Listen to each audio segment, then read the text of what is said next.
Students, உங்கள் மொழி மேக்ஸ்லேருந்து Thenmozhi miss பேசுகிறேன். இன்றைக்கி மினிமம் மெட்டீரியல்லேருந்து நம்ம அதாவது கோஆர்டினேட் ஜாமெண்ட்ரி ஆயத்தொலை வடிவியல் அந்த சாப்டர்லேருந்து 3வது கணக்கு பார்க்கலாம். நம்ம அதுலேருந்து 1 2 3 தான் போட்டிருக்கிறேன் கொஸ்டின் நம்பரு. அதனால் இப்போ நேற்று 2 கணக்கு பார்த்தோம். இப்போ 3வது கணக்குலேருந்து பார்க்கலாம். அது எக்ஸாம்பிள் 5.3 கொஸ்டின் படிக்கிறேன், கவனிங்க. If the area of a triangle formed by the vertices a minus 1 2 b k minus 2 and c வந்து 7,4 taken in order is 22 square units, find k. அதாவது தமிழில் படிக்கிறேன். a b c என்ற புள்ளிகளை கொண்ட வரிசையான முனைப்புள்ளிகளை கொண்ட முக்கோணத்தின் பரப்பு வந்து 22 சதுர அலகுகள் எனில் கேயின் மதிப்பு காண்க அப்படின்னு சொல்லியிருக்காங்க. இதுக்கு நம்ம கிராஃப்லாம் போட தேவையில்ல, இப்படியே இன் ஆர்டர்னு கொடுத்துட்டாங்க. டேக்கன் இன் ஆர்டர் அப்படின்னு கொடுத்துட்டாங்க. வரிசையான முனைப்புள்ளிகள்னு கொடுத்துட்டாங்க. அதனால் ஸ்ட்ரெயிட்டாக நம்ம ஃபார்முலாவுக்கு போயிடலாம். முக்கோணத்தின் பரப்பு, முக்கோணத்தின் பரப்பு மற்றும் இங்கிலீஷில் ஏரியா ஆஃப் எ ட்ரையாங்கிள் என்ன ஃபார்முலா கீழே எழுதிக்கலாம். Of x1 y1 x2 y2 x3 y3 திருப்பி x1 y1 ஸ்கொயர் யூனிட்ஸ். இங்கிலீஷில் ஸ்கொயர் யூனிட்ஸ்னு எழுதணும், தமிழில் சதுர அலகுகள். இப்போ அந்த இடத்துல நம்ம புள்ளிகளை எழுதுவோம். புள்ளிகள் என்னது? முதல் புள்ளி ஏ வந்து -1 2, பி கே -2, சி வந்து 7 4, திருப்பியும் -1 இந்த அப்படியே எழுதிக்கணும். சதுர அலகுகள் இங்கே எழுத வேண்டாம், நம்ம பெருக்குவோம். இப்போ மல்டிப்ளை பண்ணுவோம். அதாவது நான் என்ன சொல்லியிருக்கேன், முதல்ல மேலேருந்து கீழே பெருக்கணும். நல்லா பார்த்துக்கோ. -1ஐயும் -2ஐயும் பெருக்குனா +2, 4 and 2, k × 4 + 4kன்னு எழுதணும். 7ஐயும் 2ஐயும் பெருக்குனா +14. இப்போ கீழேருந்து மேலே ஏரோ மார்க் போடுறேன் பார். அதுக்கு ஏரோ மார்க் போட மாட்டேன். மேலேருந்து கீழே ஏறும்போது நான் ஏரோ மார்க் போட்டிருக்க மாட்டேன். கீழேருந்து மேலே போகிற இதுக்கு தான் நான் ஏரோ மார்க் போட்டிருப்பேன். இப்போ 2ஐயும் கேவையும் பெருக்கணும். அப்போ 2k வரும். இப்போ கீழேருந்து மேலே போகும்போது நான் என்ன சொல்லியிருக்கேன், ப்ளஸ் வந்ததுன்னா ஆன்சரில் ப்ளஸ் வந்தால் மைனஸ்ன்னு மாற்றணும். அப்போ +2kனா -2k. அடுத்து இங்கே -2ஐயும் 7 இது பெருக்கும்போது -14 வருது. அப்போ +14 எழுதணும். 4ஐயும் -1ஐயும் பெருக்கும்போது -4, அதனால் +4ன்னு எழுதணும். தட் இஸ் ஈக்குவல் டு என்னென்னு ஏரியா கொடுத்துருக்குறாங்க, 22ன்னு கொடுத்துருக்குறாங்க. Area of the square unit area எவ்வளோன்னு கொடுத்துருக்காங்க, 22ன்னு கொடுத்துருக்காங்க. அதை நம்ம சமன்படுத்தணும் இங்கே. இப்போ ஆஃப், இப்போ நம்பரெல்லாம் பொண்ணு கேயாக இருக்குது இல்லை, அதெல்லாம் கூட்டுங்க. என்னென்ன கேயாக இருக்குது இல்லை தனியாக எழுதிக்கலாம். 4k 4k, அப்புறம் இங்கே என்ன இருக்குது -2k. நம்பர்லாம் தனியாக எழுதிக்கலாம். நம்பரு இந்த நம்பரை தனியாக எழுதக்கூடாது. கே இது 4k 4 × k. ஓகே, வெறும் நம்பர் மட்டும் இருக்கிறத தனியாக எழுதிக்கலாம். +2, அடுத்தது +14, இங்கே திருப்பியும் +14 +4 இருக்குது, ஈக்குவல் டு 22. இப்போ அடுத்த ஸ்டெப்பு ஆஃப் 4kலேருந்து 2k போச்சுன்னா 2k. இதெல்லாம் ஆட் பண்ணிக்கலாம். 4ஐயும் 4ஐயும் கூட்டினா 8, 8ஐயும் 4ஐயும் கூட்டினா 12, 12 + 2 14. 14ல் 4 போட்டாச்சு, மீதி 1, அப்புறம் இங்கே 2 3 34. That is equal to 22. Okay, இந்த ஆஃபை என்ன பண்ணா இந்த சைடு கொண்டு போயிடணும். அப்போ 2k + 34 = 22.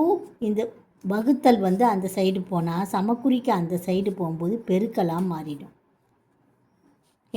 அப்புறம் 2k + 34 = 22யும் 2யும் பெருக்குனா 44 வருது. இப்போ 2k = 44. இந்த +34 -34 மாறிடும். 2k = 44லேருந்து 34 போச்சுன்னா நம்மளுக்கு என்ன கிடைக்குது? 4 கழிச்சுன்னா 10 கிடைக்குது. இப்போ k = 10/2 5. கேயின் மதிப்பு 5. இப்படி கட்டம் போட்டு காமிக்கணும். 10 2ஆல் வகுக்கும்போது நம்மளுக்கு கேயின் மதிப்பு என்ன கிடைக்குது? 5ன்னு கிடைக்குது. நெக்ஸ்ட்டு கணக்கு என்னென்னு கணக்கு படிச்சுக்கலாம். இது example 5.5. Identical tiles of triangle ஷேப்பில் இருக்குதாம்மா அந்த tiles. Okay, one such triangle has the vertices at -3, -2, -1, -1 and 1, 2. If the floor of the hall is completely covered by 110 tiles, find the area of the floor ன்னு கேட்குறாங்க. 110 டைல்ஸால் அது cover பண்ணியிருக்குதாம்மா. அப்போ area of தி என்ன கேட்டிருக்கிறாங்க? Floor கேட்குறாங்க. இப்போ ஒரு டைல்ஸோட ட்ரையாங்கிள்னுடைய புள்ளிகள் கேட்டிருக்கிறாங்க.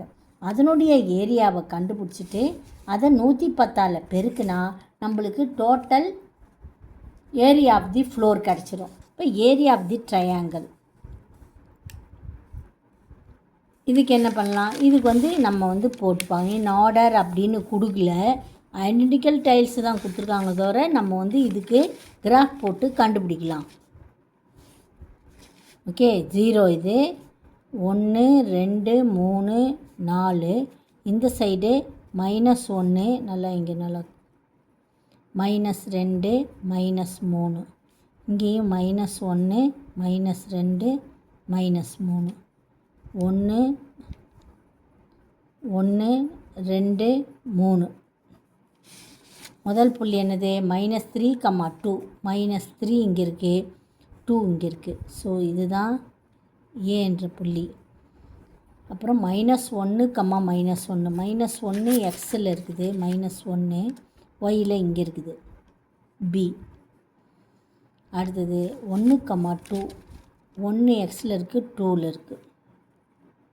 1, 2 இங்கே இருக்குது. இப்போ இடதுபுறமாக என்னும்போது பி, இது சி.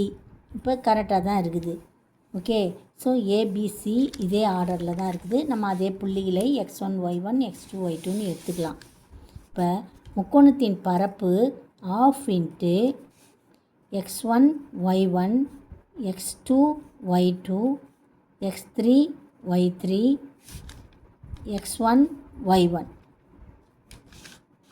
சதுர அலகுகள். இங்கிலீஷில் ஸ்கொயர் யூனிட்ஸ்ன்னு எழுதிக்கணும்.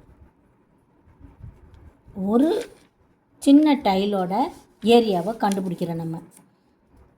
½ × x1 என்ன? -3,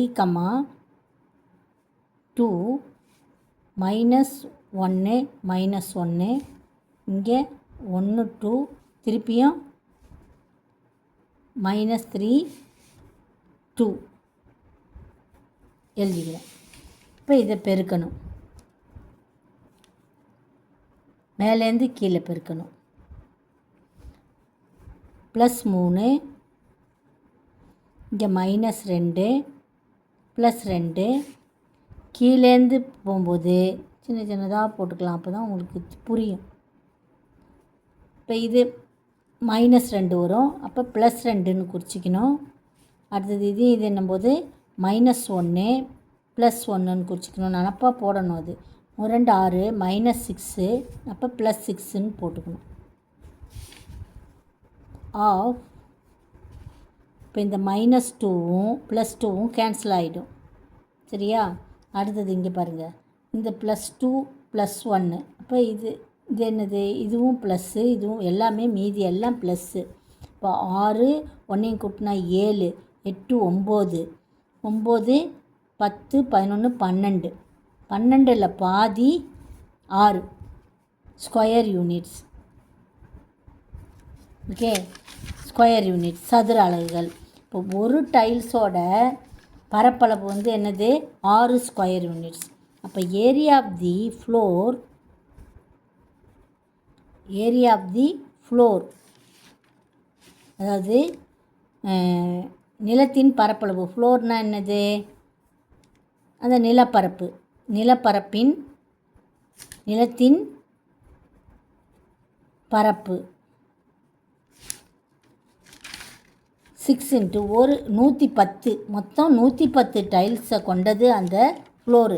அப்போ 110 × 6 பெருக்குனா நம்மளுக்கு 660 வருது சதுர அலகுகள் அல்லது ஸ்கொயர் யூனிட்ஸ். அடுத்த கணக்கு ஒரு கணக்கு பார்த்துடலாம் இன்றைக்கி. இந்த கணக்கு என்னென்னா எக்ஸாம்பிள் 5.6. அதாவது find the area of the quadrilateral. நல்லா படிக்க தெரியணும். குவாட்ரிலேட்ரல்னால் நாட்கரம். இதுக்கு 4 புள்ளிகள் இருக்கும். முக்கோணத்துக்கு 3 புள்ளிகள், இதுக்கு 4 புள்ளிகள். Formed by the points. 4 புள்ளி கொடுத்துருக்குறாங்க. அதாவது இது தமிழ் என்னென்னா, நாட்கரத்தின் பரப்பு காண்க. கொடுக்கப்பட்ட முனைப்புள்ளிகளை கொண்ட நாட்கரத்தின் பரப்பளவு காண்க. நாட்கரம் முக்கோணம் எப்படி இருக்குதுன்னு படம் வரைஞ்சி காமிச்சிட்டேன். நாட்கரம் இப்படி இருக்கும், எப்படி வேணாலும் இருக்கும். 4 பக்கங்கள் இருக்கும். சதுரம் மாதிரி இருக்காது, கொஞ்சம் வளைஞ்சி கிளஞ்சி இப்படி இருக்கும். நாட்கரத்தின் பக்கம். சதுரமும் ஒரு நாட்கரம்தான், அது ஒழுங்கான நாட்கரம். 4 முனைப்புள்ளிகளை கொண்டது. இப்போ இதையும் நம்ம கிராஃப் வச்சு நம்ம வரிசை முனைப்புள்ளிகளாக கண்டுபிடிக்கணும். ஒய், இது எக்ஸ், இது வந்து எக்ஸ் ஆக்சஸ், இது ஒய் ஆக்சஸ். இப்போ எக்ஸில் எது 8 தான் அதிகம், ஒய்யில் வந்து 12 அதிகமாக இருக்குது. அப்போ 12 வரைக்கும் நம்ம போடணும். இப்போ நம்ம 2 4ன்னு எடுத்துக்கலாம். 2 4 6 8 10. இதுலேயும் 2 4ன்னு எடுத்துக்கலாம். 2 4 6 8 10 12.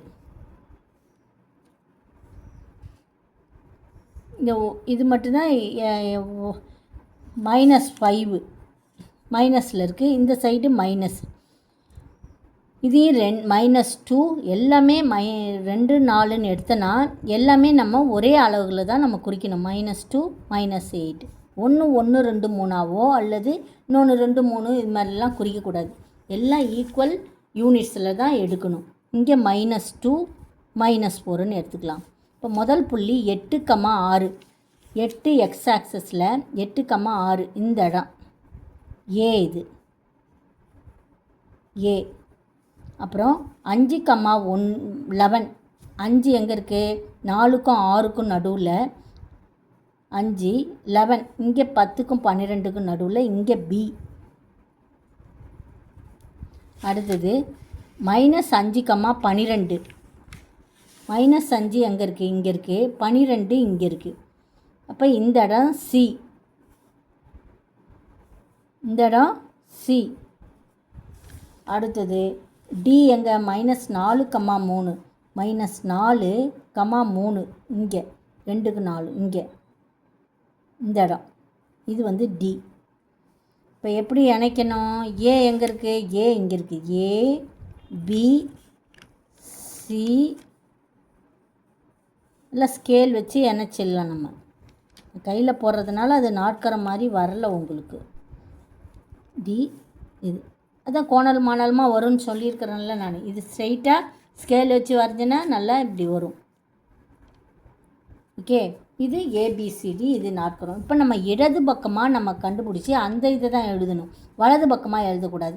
இடது பக்க புள்ளி எது, முதல் புள்ளி நம்ம பி புள்ளியை முதல்ல எழுதணும். இல்லை ஏபிசி அப்படியே கரெக்டாக தான் வருது, அப்படியே வரிசையாக தான் வருது. ஏபிசிடின்னு ஏலேருந்து ஆரம்பிச்சுன்னா இடது பக்கமாக இப்படியே வருது, கரெக்டாக வருது, நம்ம செக் பண்ணியாச்சு. அப்போ அதே புள்ளிகளை வச்சு நம்ம கணக்கு போடலாம். இப்போ அதே ஃபார்முலா தான், ஆனால் 4 புள்ளிகள்.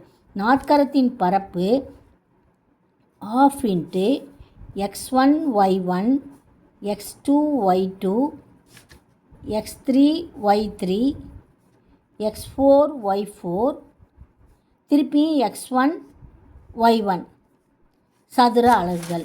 இதுதான் ஃபார்முலா. ஸ்கொயர் யூனிட் ஃபார்முலா இதே தான், அதே இது தான் மெத்தட்லாம். ஆஃப் x1 y1 என்னது 8,6 8 6, அடுத்தது 5,11 -5,12, அடுத்தது -4,3. கரெக்டாக நம்பரை பார்த்து எழுதணும். தப்பாக போட்டுட்டுனா அவ்வளோதான், ஹோல் கணக்கும் தப்பாயிடும். மைனஸ் போட்டு 3, அப்புறம் திருப்பி 8,6. ஆமாம், அதே மாதிரி தான் மெத்தட் தான். நம்ம வந்து என்ன பண்ணணும், கீழே முதல்ல மல்டிப்ளை பண்ணணும். கோடு போட்டுக்கோ, முதல்ல மல்டிப்ளை பண்ணிட்டு அப்புறம் மேலே கோடு போட்டுக்கலாம். கீழே 8 11 சார் 88, இது 12 5 60 ப்ளஸ் எல்லாம். இது -5 3 -15, 6 24 -24. அடுத்தது கீழேருந்து மேலே அரை மார்க் போட்டுக்கோம். 6 30. இப்போ இங்கே கீழே எழுதிக்கலாம் -30. 6 + 30 வருது, நான் -30 போட சொன்னேன். இப்போ இது -55 வரும். 11 5 சார் 55, இங்கே மைனஸ் சைன் இருக்கிறதுனால -55 + 55ன்னு எழுதணும். இங்கே 4 2 8 48 வரும். -48 + 48ன்னு எழுது. அடுத்தது இங்கே 3 24 + 24, அதனால் -24ன்னு எழுதணும். இப்போ ஏரியா ஆஃப், இப்போ ப்ளஸ் எல்லாம் கூட்டிக்கலாம். உனக்கு இப்படி கூட்டுறதுக்கு கஷ்டமாக இருந்ததுன்னா நம்ம வந்து இப்படி கூட எழுதிக்கலாம். என்னென்ன நம்பரு 88 60 ப்ளஸ் எல்லாம் ஒட்டுக்கா எழுதிக்கோ. 55 48 10 13 13 ஒரு 8 21, மீதி 2 6 12 17 17 ஒரு 8 என்ன வரும் 25 வருது. 251 ப்ளஸ் எல்லாம் கூட்டினா 251 வருது. மைனஸ் எல்லாம் கூட்டினா திருப்பி இது மாதிரி எழுதிக்கலாம். மைனஸ்லாம் என்னது -15 -24 -30 -24, 9 10 13, மீதி 1 3 6 8 9, -93 251லேருந்து 93 போச்சுன்னா 51 தானே, 251 தான். 10 13, ஆமாம். 11ல் 3 போச்சுன்னா 11ல் 3 போனால் 8 வரும். 4 4ல் 9 போகுது, அதனால் கடன் வாங்கணும். 14ல் 9 போனால் 5, இங்கே 1 இருக்குது. 158 ஆஃப் 158. 158ல் பாதி என்ன? 7 2 14 9 79 வரும். சதுர அலகுகள், ஸ்கொயர் யூனிட்ஸ் அப்படின்னு எழுதணும். ஓகே ஸ்டூடெண்ட்ஸ், தெளிவாக நல்லா புரிஞ்சு படிங்க. Thank you students.